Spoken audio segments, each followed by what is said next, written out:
I'm going to show you how to replace a control board. I got a GE washing machine that's not functioning correctly, and if you find this content helpful, please hit the like button and subscribe to the channel. So like I said, I have a GE washing machine, and it's just not powering on. I got no power.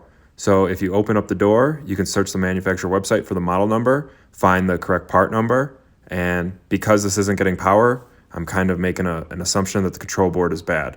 So what we're going to first do before we order it is take it apart and just take a look at everything and make sure it's all connected right. So you saw me take out that soap dispenser, a little push tab. That front knob comes right off if you just pull it straight off. And by the soap dispenser, there's some screws you need to undo. Phillips head, just undo those. And with those undone, the faceplate comes off. It's got a little hook on that right side. You just need to undo it and it slides right off. And with that mounted, you can undo a couple of the plugs so that it's not hanging by the wires. And now we have access to the top cover screws. So we can take the top cover off, which will now give us access to the control board. So just undo these Phillips head screws and slide the cover just gently forward, and then you can lift it straight up. Now we can see the internals of the machine, and the control board's located right up top here. Here's the power cord that goes to the control board. Everything looks intact, so really I think the control board's fried because it's not turning on at all. So like I said, I kind of made an assumption, and we're going to go ahead and move forward. So we need to, after I ordered the part, I came back, and then I started to undo the control board screws and mounting plates. So these are just Phillips head screws. Undo a few of them, get that cover off, then you can undo this white plastic, which the control board is mounted to. With that kind of dismounted, now we can start unplugging. There's a vacuum line, and now we can start unplugging the various plugs on it. Once you get it out a little bit, like I have here, there's just a view of the control board. All the plugs are pretty much different, so you don't need to remember. You can start to unplug them all, and they all come out pretty easily. Undo those zip ties as well. With the control board plastic kind of mounting bracket out, what I just zoomed in, these tabs, you got to pull these tabs out and just use a screwdriver to poke it in there, and you can separate the plastic cover off. And be careful with that because there is that smaller control board on there.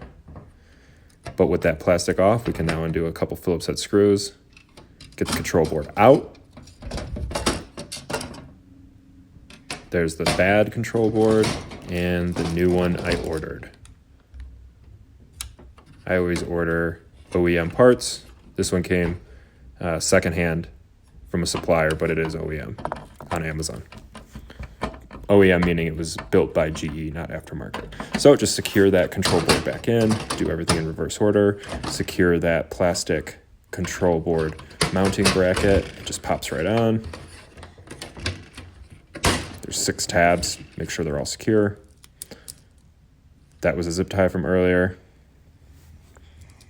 And you want to start mounting the control board back up and then plugging in all the wires. Like I said, they're all different. It's pretty easy to identify which ones. Just make sure you get them all. There's quite a few. So there's a few plugged in, you can see.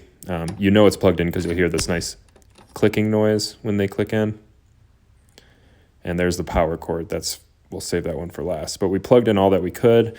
We're going to mount it back up, put in that vacuum line that came off earlier. So now we got the control board in its proper location with these 2 little plastic knobs that poke through to make sure that it's mounted correctly. Now we need to install those Phillips head screws to securely mount the control board. That was that vacuum line I said we need to reconnect. So with that securely on, now the final touch is the power cord. You heard that snap in nicely.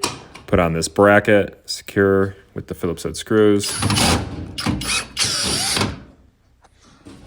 Now we can put the cover back on, rather the top cover. And there are a couple holes you need to line up, and then it just kind of slides forward. These are the holes I'm talking about. Line up, and then you slide it forward an inch, and then secure the Phillips head screws in the front. Now we can remount the front screen. Be sure to plug in the plugs that you undid for the control and display.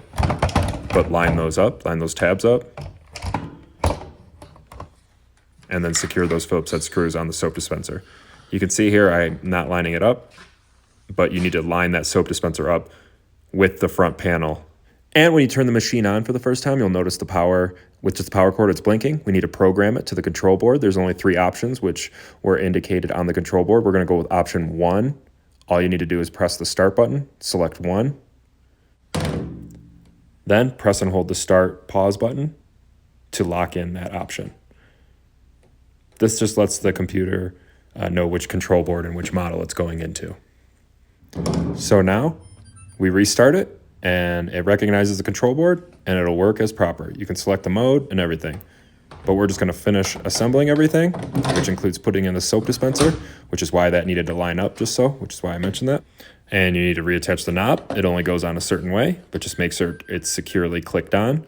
So you can select cycles, make sure they all work. Now we can turn the machine off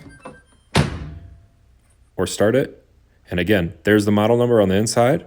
If you found this content helpful, please hit the like button and subscribe to the channel. If you have any questions, please leave a comment.